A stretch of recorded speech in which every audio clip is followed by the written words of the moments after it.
Operasi senyap di restoran Sunda Asri.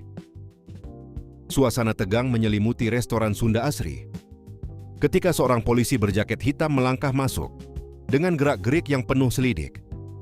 Ia menghampiri salah satu karyawan restoran, memecah kesunyian dengan sebuah obrolan serius, lalu mengulurkan sebuah kartu nama. Secara rahasia, tanpa mereka sadari, di sudut lain ruangan, Dion sedang berjongkok, berpura-pura membersihkan sesuatu, matanya yang tajam mengawasi setiap jengkal interaksi tersebut. Polisi berjaket hitam itu rupanya telah mengenali keberadaan Dion. Mata mereka saling bertatapan. Di seberang telepon, Bayu memberikan laporan situasi dengan suara berbisik namun tegas. "Selamat pagi, Dan. Saya sudah ada di lantainya di Pak Andika. Operasi penyamaran ini tampaknya mulai mendekati target utama." Konfrontasi masa lalu antara Sena dan Pak Novan. Suasana berubah menjadi emosional ketika latar berpindah ke sebuah area terbuka yang dikelilingi pepohonan hijau.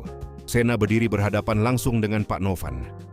Gurat kekecewaan dan ketegasan terpancar jelas dari wajah Sena saat ia mulai mengungkit luka lama yang dipendamnya. Dengan suara yang bergetar, namun syarat akan penekanan, Sena berkata, "Sudah 8 tahun Om Novan. Kebahagiaan Davina itu hilang sejak Om Novan memisahkan Davina dengan Rian." Kata-kata Sena menghantam langsung ke lubuk hati Pak Novan. Mendengar kebenaran pahit itu diungkit kembali, Pak Novan hanya bisa terpaku diam.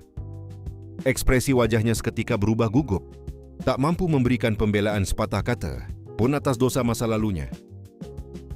Petaka di jalan raya dan kebenaran dalam ambulans. Layar tiba-tiba dipenuhi oleh kepanikan. Sebuah mobil ambulans melaju kencang membelah jalanan dengan suara sirin yang meraung-raung memecah keheningan. Tepat di belakang mobil ambulans tersebut, Sena dengan setia mengawal dengan mengendarai sebuah motor Matic hitam berukuran besar. Kabar buruk ini pun segera sampai ke telinga Davina.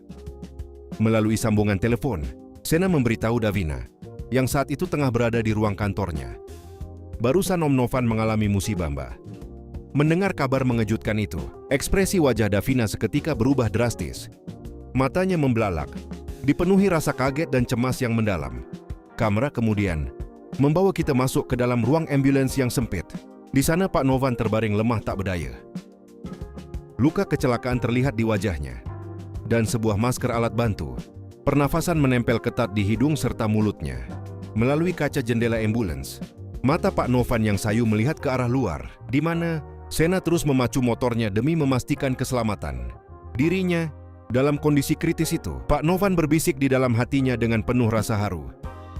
"Sena betul-betul berjuang menolong aku." Di luar di atas motornya, Sena pun tak bisa menyembunyikan raut wajahnya yang ikut cemas. Memikirkan kondisi Pak Novan, tuduhan kejam di pelataran rumah sakit. Ketegangan mencapai puncaknya. Di area luar rumah sakit, 4 orang berkumpul dalam atmosfer yang mencekam Davina Sena, Jian dan Bu Mayang.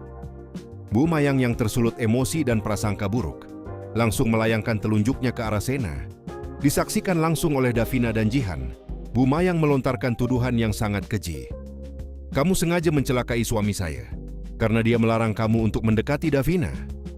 Mendengar tuduhan tak berdasar yang keluar dari mulut Bu Mayang, Davina yang tahu persis bagaimana perjuangan Sena langsung menunjukkan ekspresi geram dan tidak terima. Namun alih-alih membalas dengan kemarahan, Sena justru menanggapi tuduhan kejam tersebut. Dengan kedewasaan, wajahnya tetap tenang, dan ia hanya memberikan sebuah senyuman tipis yang penuh arti, sebuah senyuman yang menyiratkan ketulusan sekaligus ketabahan di tengah badai kesalahpahaman